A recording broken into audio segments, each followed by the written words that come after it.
자, 이제 하나님 말씀 보겠습니다. 하나님 말씀은 신약성경 골로새서 3장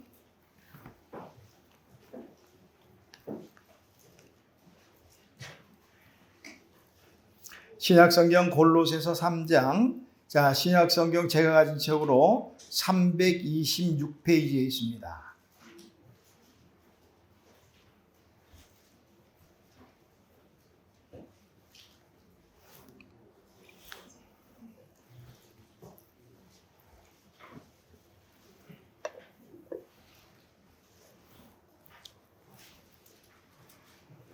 신약성경 326페이지 골로새서 3장 1절에서 4절 말씀. 자, 우리 청소부 자리에 일어날까요?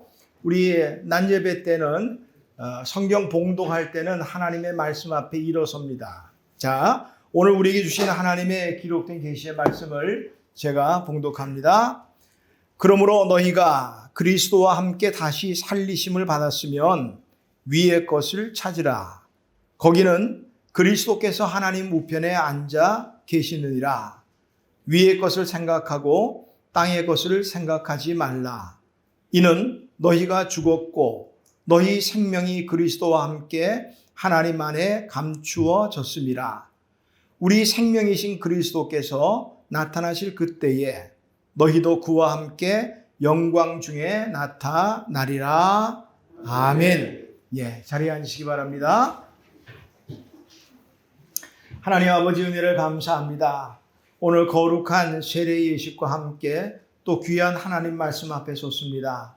하나님이여, 오늘도 말씀하여 주옵소서. 부활하신 예수님의 그 기쁨과 또 감격하는 마음으로 하나님 말씀을 받습니다. 하나님, 이 말씀을 따라서 또 오늘 우리가 어떻게 살아갈 것인지 깊이 묵상하며 살아갈 수 있도록 은혜를 베풀어 주시옵소서. 예수님의 이름으로 기도하옵나이다. 아멘. 예, 우리 앞뒤 옆에 계신 분들 인사할까요? 자, 예수님 부활하셨습니다. 예수님 부활하셨습니다. 그 부활했는데 표정들이 별로 썩 이렇게 탐탁지 않은 표정들. 오늘 뭐 썩 기분이 안 좋은 일이 있어도 자, 다시 한번 자, 활짝 웃으면서 정말 예수님 부활이 기뻐요? 그렇게 그러면 그런 마음으로 다시 한번 예수님 부활하셨 시작. 예수님 부활하셨습니다. 한 번 더. 진실로 부활하셨습니다. 진실로 부활하셨습니다. 네, 그러니까 얼마나 좋아요. 웃으면서 오늘 하루는 싱글벙글 웃으면서 사람들이 지나가면서 왜 웃냐고 그러면 예수님 때문에 웃는다고. 예수님이 부활하셨기 때문에 웃는다고. 그러면 좋겠어요. 자, 오늘 본문의 말씀도 그렇고 오늘 제목도요. 그래요. 너희가 그리스도와 함께 다시 살리심을 받았으면. 다시 살리심을 받았다는 이 말씀은 무엇을 전제로 하냐면 이전에는 죽었었다는 것을 전제로 하는 거예요. 우리가 죽었었단 말이에요. 자, 그리스도인이란 뭐냐? 예수 안에서 죽은 사람들이다. 따라해 볼까요? 나는 죽었습니다. 나는 죽었습니다. 예, 뭐 멀쩡히 살아있지만 예수 안에서 죽었다는 말이에요. 갈라디아서 2장 20절에 보니까 내가 그리스도와 함께 십자가에 못 박혔나니. 못 박혔다는 말은 죽었다는 말이거든요. 죽었다는 거예요. 예수님께서 십자가에 못 박히실 때 우리도 우리의 육체의 정욕과 탐심을 함께 못 박은 줄로 믿습니다. 갈라디아서 5장 24절에 사도 바울을 통해서 분명히 말씀하시거든요. 그리스도 예수의 사람들은 육체와 함께 그 정욕과 탐심을 십자가에 못 박았느니라. 이미 우리는 죽은 사람들. 그런데 감사하게도 하나님은 우리를 죽은 가운데 그냥 두지 않으시고 또 다시 살려주셨다는 말이에요. 예수 그리스도의 부활과 함께 다시 살리심을 받았다는 거예요. 사도 바울은 골로새서 2장, 우리 바로 앞에 있으니까 우리가 한번 한 장 앞으로 넘어가 볼까요? 2장 12절 13절에 보니까 우리를 살리셨다. 계속 반복해서 말씀하셔요. 자, 2장 12절 13절. 너희가 세례로 그리스도와 함께 장사되고. 오늘 세례 받으신 분 예수님과 함께 장사됐다는 거예요. 죽었다는 거예요. 이미 세례 받은 우리 기존의 성도 여러분, 이미 나는 오래전에 죽은 사람이에요. 또 죽은 자들 가운데서 그를 일으키신 하나님의 역사를 믿음으로 말미암아 그 안에서 함께 일으키심을 받았느니라.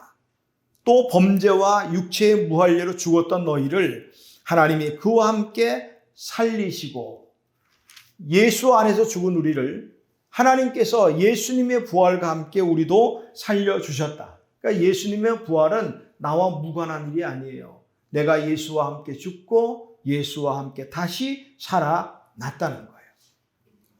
특별히 오늘 세례 받으신 분들 이 말씀 꼭 기억하세요. 세례란 내가 예수 안에서 죽는 예식이다. 이미 세례 받는 그 순간 나는 죽었다. 그리고 이제 새로운 생명으로 살아간다 하는 사실을 기억해야 되겠습니다. 그리스도와 함께 다시 살리심을 받았다 하는 것은 무엇을 말할까? 더 이상은 내 개인적인 삶이 없다는 거예요. 그러니까 사생활은 없다. 이걸 지금 의미합니다. 자, 아까 말씀드렸던 갈라디아서 2장 20절 말씀이죠. 내가 그리스도와 함께 십자가에 못 박혔나니, 그 다음에 그런즉 이제는 내가 사는 것이 아니요 오직 내 안에 그리스도께서 사시는 것이라. 그러니까 내가 사는 게 아니라고요. 내 안에 있는 예수가 사는 거라고요. 우리가 어떤 행동을 한다면 내가 하는 거 아니에요. 내 안에 있는 예수님이 행하시는 거예요. 내가 무슨 말을 만약에 한다면 그것은 내가 말하기보다는 내 안에 있는 예수님이 말씀하시는 거라고. 우리가 어떤 생각을 한다면 그건 내 생각이어서는 안 돼요. 예수님의 생각, 예수님의 뜻이어야 한다는 거죠. 자, 너희가 그리스도와 함께 다시 살리심을 받았으면, 그러니까 이 말씀은요, 다시 살리심을 받은 사람들에게 주시는 말씀이에요. 혹시 우리 가운데 나는 아무리 생각해도 예수 안에서 다시 살리심 받은 것 같지 않다라고 생각하는 분이 있다면 이 말씀 이제 귀담아 듣지 않으셔도 되겠습니다만은, 그러나 제가 보는 견지에서는 모두 예수 안에서 다 살리심을 받은 줄로 믿습니다. 그렇다면 그럼 이제 어떻게 살 것인가? 우리가 예수 안에서 죽고 예수 안에 다시 살았다면, 그렇다면 이제 어떻게 살아야 될 것인가 하는 것을 하나님은 사도 바울을 통해서 골로새 교회에, 그리고 또한 오늘 우리에게 말씀해 주고 있습니다. 자, 너희가 그리스도와 함께 다시 살리심을 받았으면, 우리가 그리스도와 함께 다시 살리심을 받았으면 위의 것을 찾으라 말씀하고 있습니다. 위의 것을 찾으라. 위의 것이라 한다면 우리 땅의 것과 대비되는 개념으로 하늘의 신령한 것들을 말씀하죠. 사람에게는 두 가지 성향이 있어요. 하나는 위를 지향하는 사람이 있고요.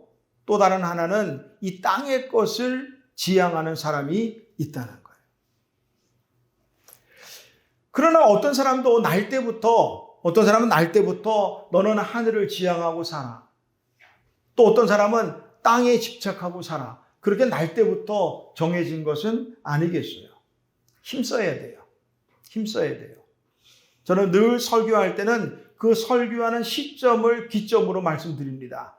지금까지는 우리가 땅의 것에 집착하고 살았다 할지라도 오늘 이 시간부터는 하늘의 것을 지향하며 살자고요.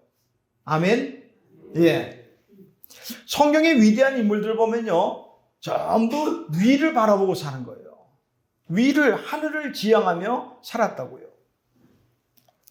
아브라함이 아들이 없을 때 그가 오랜 세월 75세에 하나님의 부르심을 받아서 나왔는데 100세까지 아들이 없었잖아요. 얼마나 실망이 됐겠어요. 25년이라는 세월 동안 자식이 없단 말이죠. 실망이 됐을 법도 한데 어느 날 하나님이 밤에 아브라함을 불러냅니다. 아브라함이 좀 나와봐라. 그리고 뭘 말씀하셨느냐? 저 하늘의 별들을 좀 봐라. 위를 보라는 거예요. 위를. 하늘의 별을 좀 보라. 별을 봅니다. 세보라. 셀 수 있나? 셀 수 없지 많죠. 내가 네 후손을 저 별과 같이 많게 하겠다. 위를 바라보게 된 거예요. 아브라함이 그때 아멘 했어요. 성경에는 또 아멘이라고 나와 있지 않았으니까 아브라함이 믿었다는 말이에요. 하나님이 저 별들만큼 많게 해주겠다니까 믿었다고요. 그랬더니 하나님이 그를 의롭게 여기셨다. 성경에 그렇게 말씀합니다. 이렇게 하나님 위를 바라보는 거예요. 우리가 믿음 생활에 다른 거 없어요. 위를 바라보는 거예요. 위의 것. 그런데 천하의 그 아브라함도요, 밑에 땅을 바라볼 때는 별 수 없어요. 자, 아브라함이 어디로 가야 할지 갈 바를 알지 못할 때 하나님이 또 지시하는 땅으로 갔어요. 갔더니 그 땅이 정말 기름지고 좋은 땅이었는가? 아니었어요. 그 땅에는 기근이 들었단 말이죠. 자, 이거 어떡할까? 기근이 들어서 어디로 갈까? 애굽으로 가자. 애굽에는 기름지고 곡식이 많다고 하더라. 애굽에 내려갑니다. 애굽에 내려가다가 걱정이 생겼어요. 내 안에 사라가 예쁜데, 아마 사라가 예쁜지 모르겠어요. 오래전 성경의 인물이라 얼마나 예쁜지 제가 직접 보지 않아서 모르겠습니다만은 아브라함 눈에는 정말 예뻤던 모양이에요. 아마 예쁘니까 나를 죽이고 내 아내를 뺏어가면 어떡할까? 그 걱정이 생겼단 말이에요. 그래가지고 아내를 여보, 우리 부부라고 하지 말고 내가 오빠, 당신은 누이 동생 이렇게 합시다. 그게 나를 살리는 길이요. 거짓말한단 말이에요. 당신, 나를 죽이고 당신을 빼앗을까? 그런 생각이, 땅의 생각이 그를 그렇게 만들었단 말이에요. 그러니까 천하의 아브라함도요, 땅을 바라볼 때는 별 수 없다. 하늘을 바라볼 때는 하나님께서 의롭다 칭찬하셨지만 땅을 바라보니까 아무것도 아니었어요. 야곱이 하늘을 바라봤어요. 형 에서의 아버지를 좀 나이 들어서 시력이 약한 아버지 이삭을 속여가지고 내가 장자 에서입니다. 그리고 장자의 복을 가로채서 사기로 뺏은 야곱이요. 에서가 죽이겠다고 하니까 불이 나게 도망갑니다. 이제 도망가다가 들판에서 잠이 들었습니다. 꿈에 하나님을 보게 돼요. 하나님이 나타나셨어요. 꿈에 본즉 사닥다리가 땅 위에 서 있는데 그 꼭대기가 하늘에 닿았고, 하늘에 닿았다. 땅에서 야곱의 그 고통은 누구도 어떻게 할 수 없었지만 하늘에 닿은 사닥다리의 이 꿈을 보니까 야곱이 그렇게 고백합니다. 여호와께서 과연 여기 계시거늘 내가 알지 못했도다. 위를 바라보니까 용기가 생기는 거예요. 아, 하나님이 여기 계시구나. 하나님이 나와 함께 계시구나. 그러고 나니까 용기가 생기는 거예요. 위의 것에 대해서 말씀하려면 얼마나 많을까요? 너무 많아서 사실 열거하기가 쉽지 않아요. 그래서 오늘 부활과 관련해서 위의 것, 우리가 위의 것을 찾아야 되는데 그 한 가지만 우리가 생각해보면 뭘까? 자, 우리 위의 것 중요한 한 가지가 뭘까? 그것은 아마 평강. 우리 예수님은요, 십자가를 지기 전에도 그렇고 부활하신 후에도 그렇고 제일 먼저 하신 말씀이 뭐냐면 너희에게 평강이 있을지어다 그러셨어요.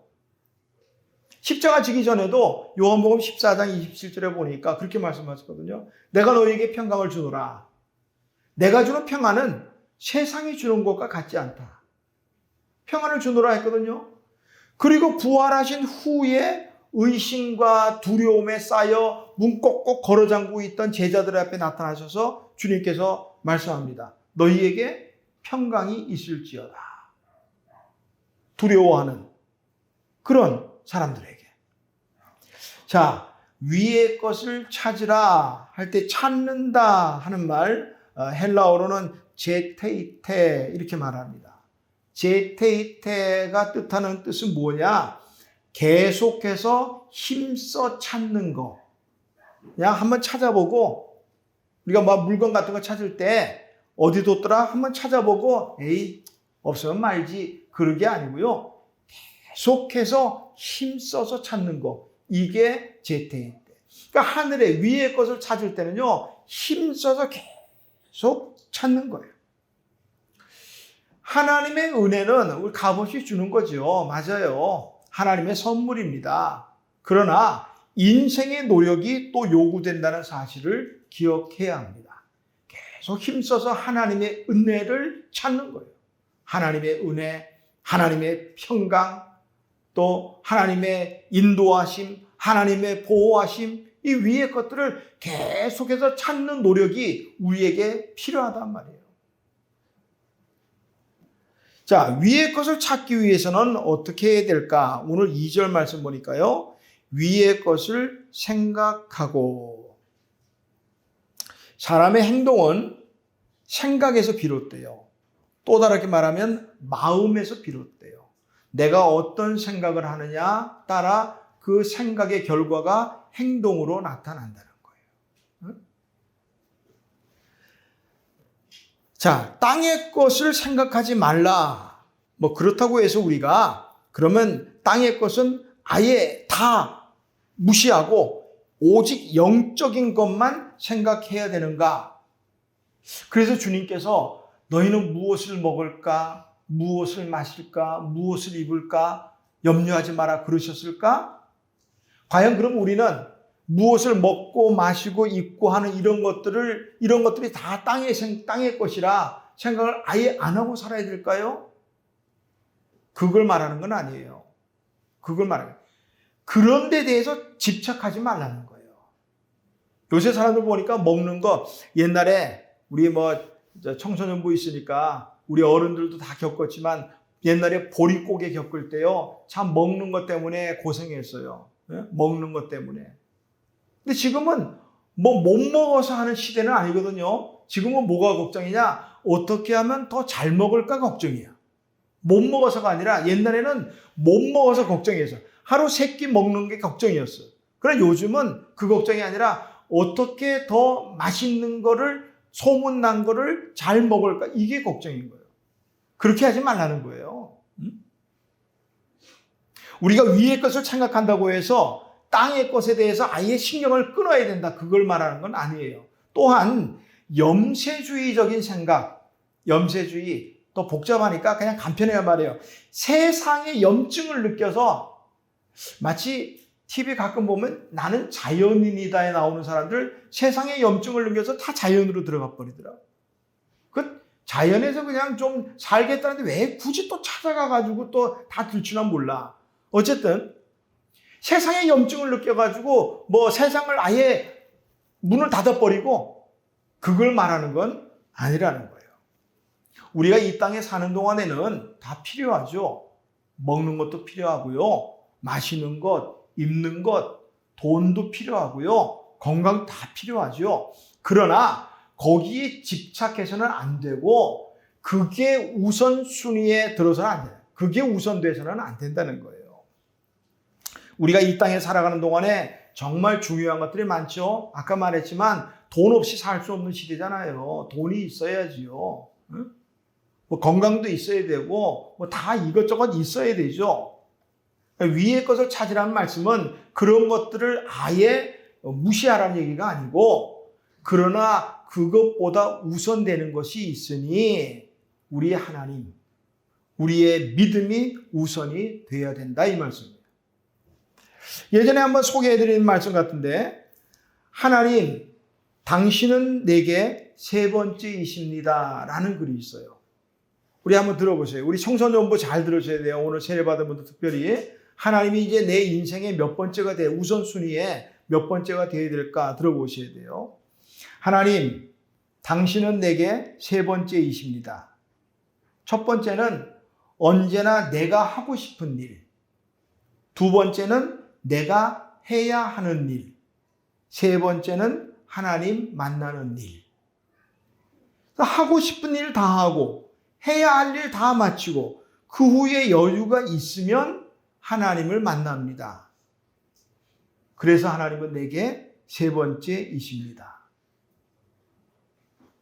어려운 일이 생길 때도 하나님은 내게 세 번째이십니다. 내 힘으로 한번 해보고 그래도 안 되면 가까이 있는 다른 사람에게 도와달라고 부탁하고 그래도 안 될 때 하나님을 부릅니다. 하나님은 내게 세 번째이십니다. 그런데 하나님께 나는 항상 첫 번째입니다. 무슨 일이 있어도 내가 부르기만 하면 첫 번째로 도와주십니다. 내가 괴로워할 때는 만사를 제쳐놓고 달려오십니다. 아무도 내 곁에 없다는 생각이 들 때면 어느새 내 곁에 오셔서 나를 위로해 주십니다. 나는 언제나 하나님께 첫 번째입니다. 나도 하나님을 첫 번째로 생각했으면 좋겠습니다.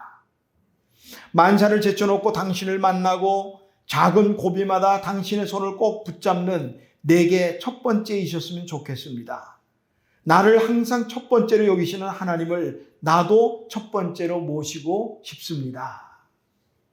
어때요? 여러분, 하나님이 몇 번째입니까?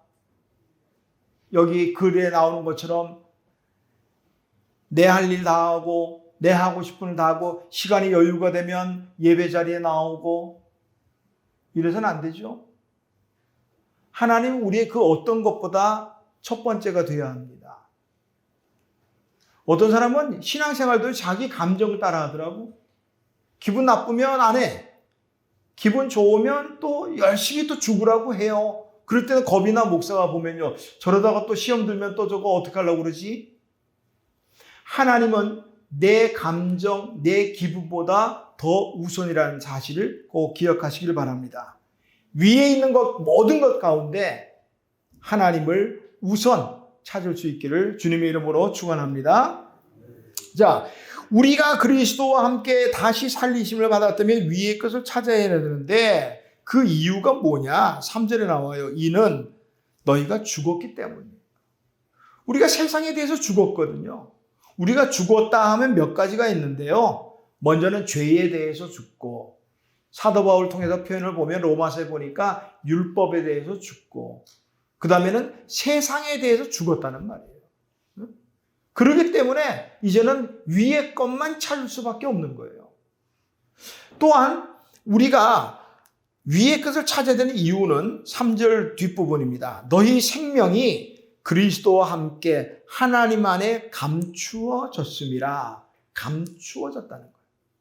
우리의 생명이 감추어졌다는 거예요. 이 감추어졌다 하는 말, 케크리프타이 하는 말이거든요.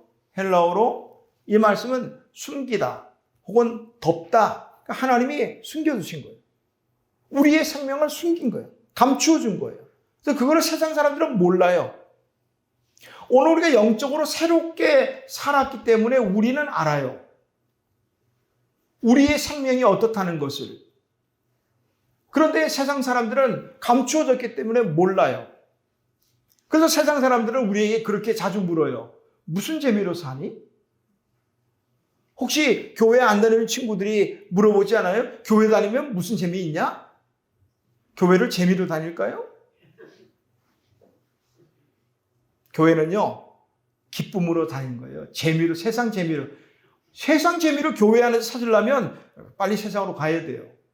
교회 안에서는 세상의 재미를 찾는 게 아니라 예수 안에서의 기쁨을 찾아야 돼요. 오늘 부활주일이잖아요. 예수님 다시 살아난 그 기쁨 얼마나 기뻐요. 그 기쁨 우리 앞으로 평생, 우리 청소년들 평생 잃어버리지 않기를 주님의 이름으로 축원합니다. 잊어버리면 안 돼요. 그 어떤 것도 내 이 기쁨을 빼앗아가면 안 돼요. 우리가 살다 보면 어른이 되고 이 삶의 현장 속에 들어가면 우리의 기쁨을 뺏어가는 것들이 많아요. 때로는 돈이 없으면 기쁨이 사라져버려요. 그러나 돈보다 더 크신 예수님에 대한 기쁨이 있으면 그거 아무것도 아니에요. 이제 젊으니까 그렇지만 나중에 연세 들는 우리 어르신들 보면 앉았다 일어만 놔도 아이고 죽겠다 그러는. 이 건강이 얼마나 좋은지 몰라. 때로는 건강에 문제가 생기면 기쁨이 사라져요. 나이 들면 이제 하루에 먹는 약도 한 번 주먹씩이에요. 기쁘지 않아. 그러나 예수님으로 인한 기쁨이면 그것도 괜찮다는 거예요.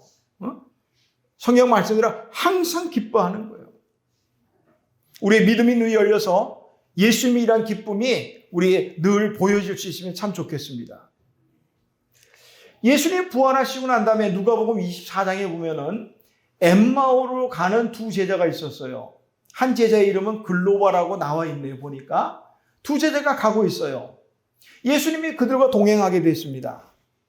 근데 그들이 무슨 얘기를 하는데 예루살렘에서 무슨 일이 있었겠고 하는데 예수님이 다 알죠. 본인이 부활하셨으니까 물어봅니다. 아니 예루살렘에서 무슨 일이 있었어? 아니 그랬더니 하는 말이 아니 세상에 그렇게 십자가에 죽었다 사흘 만에 다시 살아나고 예루살렘에 발칵 뒤집혔는데 그걸 못 들었어? 예수님이 뻔히 앞에 있는데도 몰라요.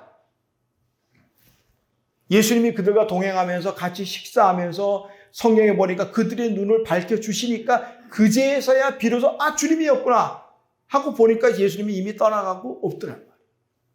제자라도 하나님이 그 눈을 가리시면 예수님을 눈앞에 두고도 몰라본다는 거예요. 오늘 감추어졌다는 게 그거예요. 그러니까 세상 사람들은 우리가 가진 이 기쁨을 몰라요. 우리의 생명을 몰라요.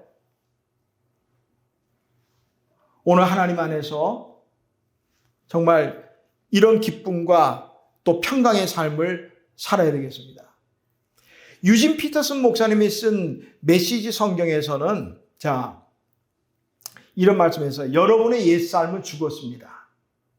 여러분의 새 삶, 참된 삶은 그리고 그 다음에는 대시를 했어요. 그 다음에 거는 이렇게 말했어요. 구경꾼들에게는 잘 보이지 않겠지만 그리고 이어서 하나님 안에서 그리스도와 함께 사는 삶입니다. 우리 하나님의 사람의 삶들은요. 구경꾼, 세상 사람들의 눈에는 알 수가 없어요. 볼 수가 없어요. 그러나 우리는 하나님과 함께 살아간다. 동물들의 삶의 방식이 있어요. 또 식물들도 마찬가지 식물들의 삶의 방식이 있어요. 마찬가지로 그리스도인에게는 그리스도인의 삶의 방식이 있다는 거예요. 그래서 이 그리스도인의 삶을 영적인 눈으로 보고 듣고 또 깨달아지죠.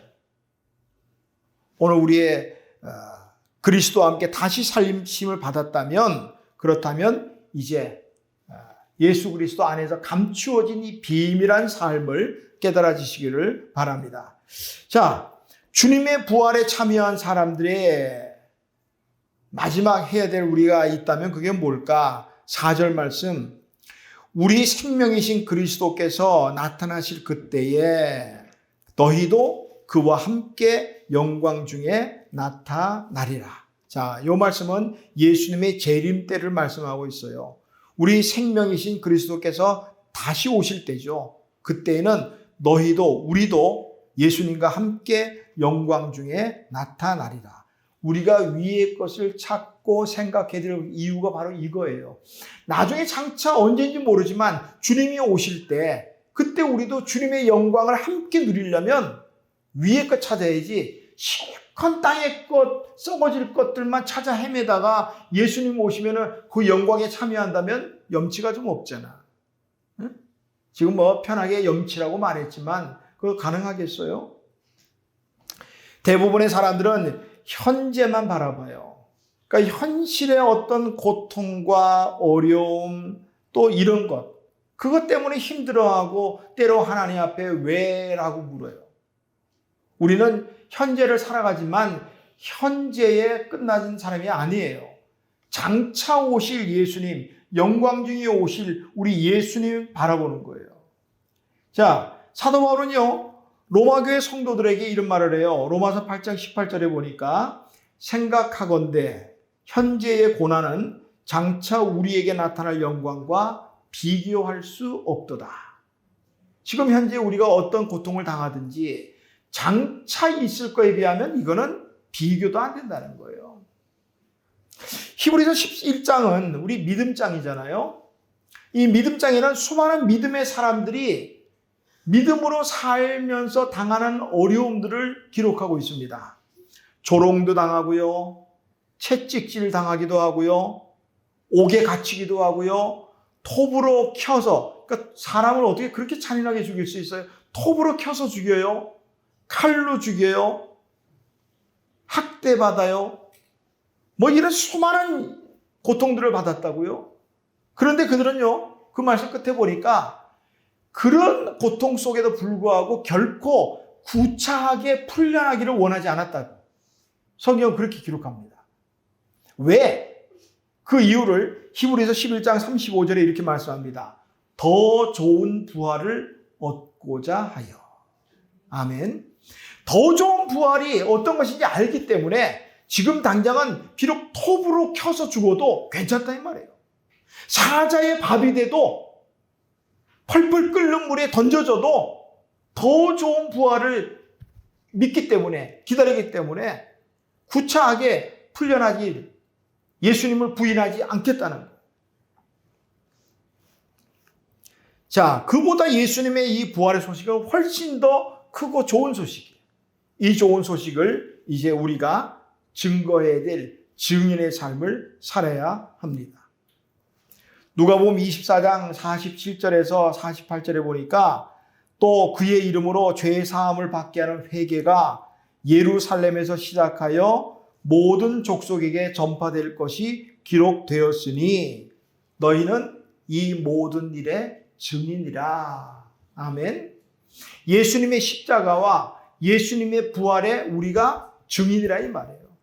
그러니까 증인은 자기가 보고 듣고 아는 것을 증거해야 될 책임이 있어요. 우리 모두가 그런 증인의 삶을 살아갈 수 있기를 바랍니다. 지난 순환주간 토요일 날 우리 묵상했던 그 내용에 나오는 제가 말씀을 드렸던데 예수님의 십자가 앞에 두 종류의 제자가 있어요. 한 제자는 드러났던 제자가 십자가 때문에 숨어버리는 경우가 있어요. 또 다른 종류는 그동안에 숨어 있었는데 십자가 사건으로 인해 드러나게 되는 경우요. 자, 예수님이 체포되고 나니까 제자들이 어떻게 했어요? 다 도망가 버렸어요. 그동안 3년 동안 예수님을 따라다니고 예수님과 함께하던 베드로, 야고보, 요한 12제자들이 유다는 죽었으니까 11명의 제자들이 다 숨어버렸어요. 왜? 같이 죽을까 봐. 그런데 예수님이 죽고 십자가에 운명하셨을 때 그때 자신을 드러낸 제자가 있습니다. 성경에 보니까 아리마대 사람 요셉이에요. 요셉이 빌라도에게 가서 당돌하게 말했다고요. 예수님이 시체로 주십시오. 제가 장사를 지내겠습니다. 그러니까 빌라도가 내주라고 그래요. 그러니까 예수님의 시신을 자기를 위해 준비한 한 번도 쓰지 않은 무덤에다가 예수님의 시신을 둡니다. 또 하나 니고데모라는 사람이 요한복음에 나옵니다. 3장에도 나오지만 그 아리마대 사람 요셉과 함께 니고데모 그도 제자이라 나옵니다. 향품을 가지고 예수님의 시신에 바르기 위해서 드러낸 거예요. 나하고 제자라는 거예요. 다른 제자들은 다 도망갔는데 그동안 제자인 줄 몰랐던 사람들이 예수님 십자가 앞에 나는 제자입니다 하고 나타난 거예요. 나는 어느 제자입니까? 십자가 앞에서. 그래서 어떤 분은요, 십자가는 마치 리트머스 시험지와 같다. 그런 말을 했어요.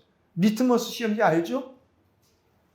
우리 어른들은 오래돼서 기억이 잘 안 날지 모르겠는데 우리 초등학교, 중학교 때 가면 실험하는 게 있어요. 그 리트머스라는 용지가 있어요. 그 용지는 이 산성에 들어가면 빨간색으로 변하고요. 색깔이 종이가. 알칼리성에 들어가면 파랗게 변합니다. 그래서 넣어보면 알아요. 요게 알칼리인데 산성인 척 해도 소용없어. 색깔이 분명히 나타나니까. 십자가가 그거 같다는 거예요. 제자인 척, 믿음이 있는 척 하지만 십자가를 나는 리트머스를 딱 대보면 숨어버리느냐, 드러나느냐, 이 차이라. 요즘은 그렇게 놀랄 일도 아니지만 얼마 전까지만 해도요, 이 동성애자들이 커밍아웃 한다 그러죠? 자기의 동성애를 드러내거든. 그러면 깜짝 놀라죠. 저 사람이? 그런데 그 사람으로서는 굉장히 어려운 결단을 한 거예요. 자기가 동성애자임을 커밍아웃 하는 게 왜 그래요? 아직도 이 사회는 동성애자들에게 그렇게 포용하지 못해요. 그러니까 동성애자임을 드러내는 것이 굉장히 어려운 거예요. 그런데도 드러낸다고요. 어떤 손가락질을 받을지 알아요. 그렇기 때문에 그 두려움 때문에 감추고 있다가 어느 순간 되면 드러내는 거예요. 부끄러운 줄 알면서도. 예수님의 부활이 부끄러울 일일까요? 아니에요. 자신의 부끄러움도 커밍아웃 하는데 분명한 사실 예수님의 부활과 그 기쁨을 우리가 부끄러워할 이유가 없어요. 감추어야 될 이유가 없어요. 드러내야 합니다. 드러내야 합니다. 예수님 부활하셨습니다. 그렇게 말이죠. 오늘 본문에 보니까요. 제가 우리 청소년분은 잘 모를 수 있겠지만 우리 어른들에겐 자주 하는 말씀이에요. 성경에 자주 반복되는 말씀에 주의를 기울이라. 그 말씀이 중요하니까 자주 반복되는 거예요. 오늘 한번 눈여겨보세요. 자, 오늘 그리스도와 함께라는 말이 계속 반복됩니다. 1절이죠. 그러므로 너희가 그리스도와 함께 다시 살리심을 받았으면. 자, 3절.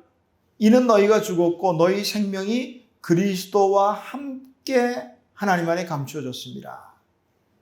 또 4절에도 뒤에 보니까 너희도 그와 함께, 여기도 그는 바로 예수님이죠. 너희도 그와 함께 영광 중에 나타나리라. 함께라는 말이 지금 이 네 구절 중에 3번이나 반복됐습니다. 중요한 부분이에요. 예수님이 저와 여러분과 함께 하시기를 주님의 이름으로 축원합니다. 이제는 내 혼자가 아니라 예수님이 나와 함께 하시는 거예요. 위의 것을 찾고 위의 것 생각하고 위의 것 바라보고 주님과 함께 동행하시는 저와 여러분 되시기를 주님의 이름으로 축원합니다. 하나님 아버지 은혜를 감사합니다. 우리 주님 부활을 찬양합니다. 할렐루야. 이제 주님의 그 부활과 함께 우리가 새롭게 살겠습니다. 특별히 오늘 세례받은 사랑하는 우리 아들, 딸들, 하나님, 이제 예수 그리스도 안에서 믿음으로 또 주와 함께 살아갈 수 있도록 은혜를 베풀어 주시옵소서. 우리가 신앙생활하며 살아가는 동안에 얼마나 많은 어려움들 또 환난들이 있을지 알지 못합니다. 그러나 오늘 말씀처럼 그리스도가 함께 하신다는 사실을 믿고 나아갈 수 있도록 도와주시옵소서. 예수님 때문에 기뻐합니다. 예수님 때문에 감사합니다. 우리 삶에 어떤 어려움과 환난이 있다 할지라도 예수님과 함께 또 승리하며 살아가게 하옵소서. 예수님의 이름으로 기도하옵나이다. 아멘.